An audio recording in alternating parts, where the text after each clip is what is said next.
Hi, this is Ken Hance. I hope you enjoy the podcast. The saying of the day was Robert Livingston, who was involved in the Louisiana Purchase. He said it was a great buy. That's an understatement. President Jefferson had long wanted the area west of the Mississippi and along the Mississippi. And his biggest goal was to get New Orleans because he wanted to be able to have a military presence in New Orleans. He talked to Monroe, who was Secretary of State at the time, who later became president, and told him he wanted him to go to France and negotiate with Napoleon. And he told him, don't pay more than $10 million for New Orleans. And he got to thinking about it after Monroe left the White House, and Monroe was, wanting to be president, and he had been around him and liked him and felt like he'd make a good president, but he didn't know if he'd be reluctant to buy the Louisiana Purchase because it was going to be controversial. Jefferson knew that. And so he thought back to the 5 framers of the Declaration of Independence, and that was Franklin, Jefferson, Adams, a guy named Sherman out of New York, and a guy named Livingston, Robert Livingston. And Robert Livingston had made a lot of money, and they had spent the last, Jefferson and the others had spent the last 25 years in government. And Livingston had spent it making a lot of money. And he was a good businessman, and he just remembered what a shrewd negotiator he was. And so he got him to Washington, and he told Monroe, I'm going to send Livingston with you. And if something goes wrong, you can blame Livingston, and jokingly, but I think Monroe was thinking that's not a bad idea, Mr. President. And so they went and they met with the Secretary of State for the French, and then Napoleon, and so they got to negotiating, and the French had it forever, and then they sold it, they ceded it over to the Spaniards. And the Spaniards had it until 1800, and then they gave it back, traded it back to the French. And so the Spaniards, through Mexico, and they were trying to hang on to the southwest part of the United States. But Livingston went in and cut a deal, and this is amazing. They told him $10 million for New Orleans. If you can get all of it or something, yeah, it's fine. But, $10 million is about all we got. He got in there and got negotiating with them and got the whole thing. We're talking about 15 states, the Dakotas, Nebraska, Kansas, Oklahoma, Arkansas, part of Texas, New Mexico, Colorado, Wyoming, Montana. And he got the whole thing for $15 million. So he gets the quickest ship he can get to get out of there, get back to the United States. And he goes to tell Jefferson. And Jefferson said, did you get New Orleans for $10 million? He said, yeah, we did. Less than $10 million. And said, really, we got it for $5. And then later told him, well, we got the rest of it for another 10. So it's a total of 15. And Jefferson, how are you going to finance that? Because, the country didn't have much money. He said, I went to a Dutch bank in France. There was a Dutch bank, and there were several Dutch banks. The Dutch had made a lot of money in salt trade. They were big traders. People had gotten used to, they liked salt. And they had made a lot of money, and they had good banks. And so he had arranged for 2 banks, Dutch banks, and 1 British bank, that they had financed it, and he was going to have to float some bonds. And so the bonds he floated were going to be at 6%. And Jefferson, that's too much. And ask him, if we borrow from these people what we pay them interest, we have float the bonds, how much is this going to cost? He said, the total cost when it's all over will be $23 million. And he said, that's too much. And he said, Livingston said, Mr. President, that's 3 cents an acre. 3 cents an acre. And even then, the land was not selling for 3 cents an acre. And that it's a great purchase. And so he agreed to it. And once it became, in a couple of election cycles, Monroe's running, and it became apparent that it was a great deal. And Monroe, he jumped all over it, saying, "This is something I did." Livingston, one of his great-great-great-grandsons, later served in Congress representing the state of Louisiana. And so there was a lot of, but this, you have people that you don't know about, general public, they don't know about Oppenheimer, they don't know about Livingston, and those are people that did an outstanding job. The Louisiana Purchase, when Jefferson got it, he decided to organize what to do. They got to figure out what they bought. And he had 5 expeditions that he set up. And the biggest one was Lewis and Clark.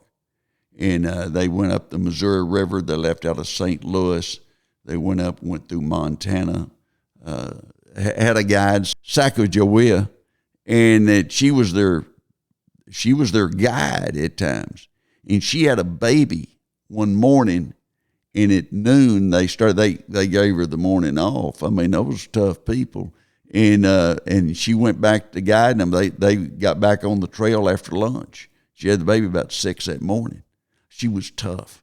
There's a statue for her in Montana, and there should be.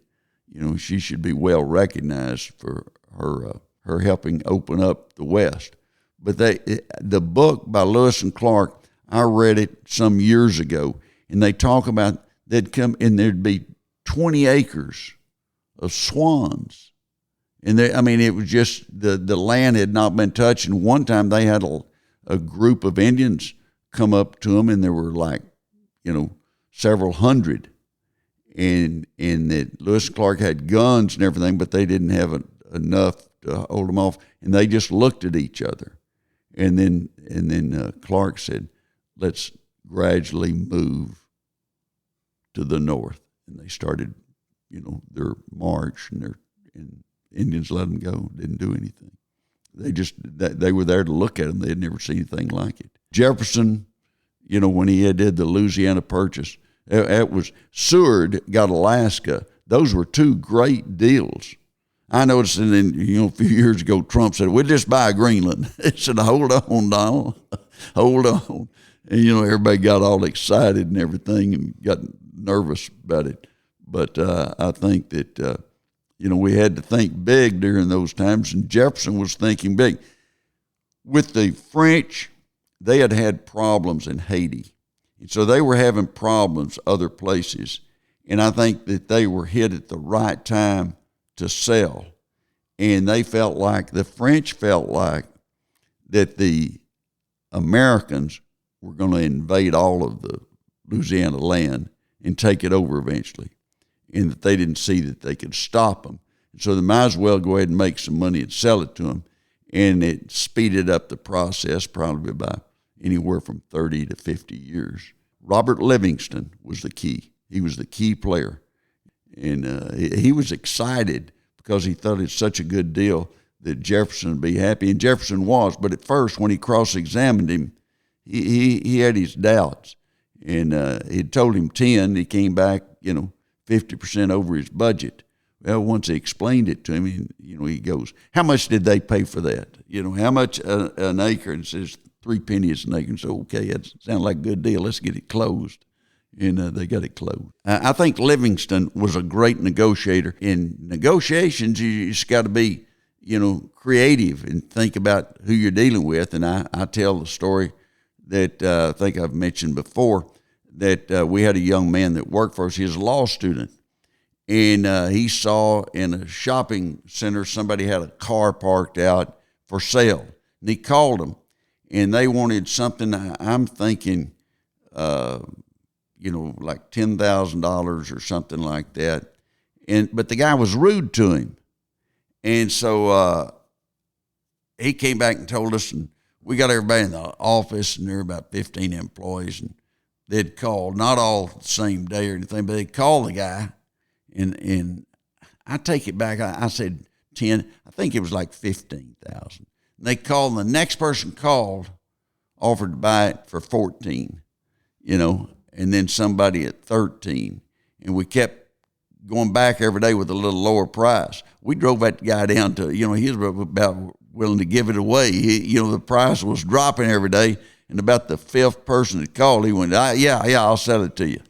And then I tell the story about being with my friend Dub Rushing, buying the property in Wichita Falls, where he had told me that I'd get $10,000 if I could get it for less than $100,000. And I asked the guy what he wanted, and he wouldn't tell me. And he finally said, "I'm going to hang up if you don't tell me." He said, $25,000. And I was so elated that I'd made $10,000. I went, $25,000. He said, "Okay, I'll do it for 15."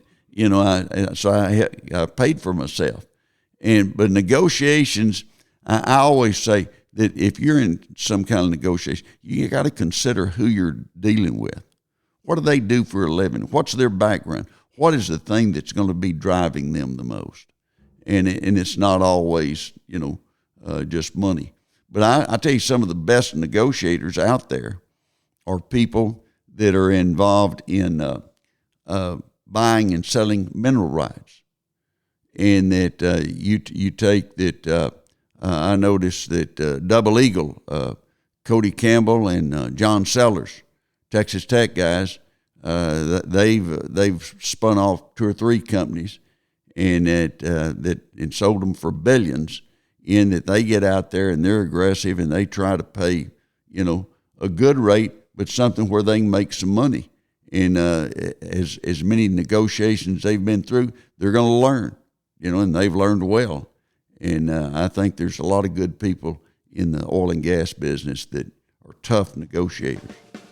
Saying of the day, it was a bargain.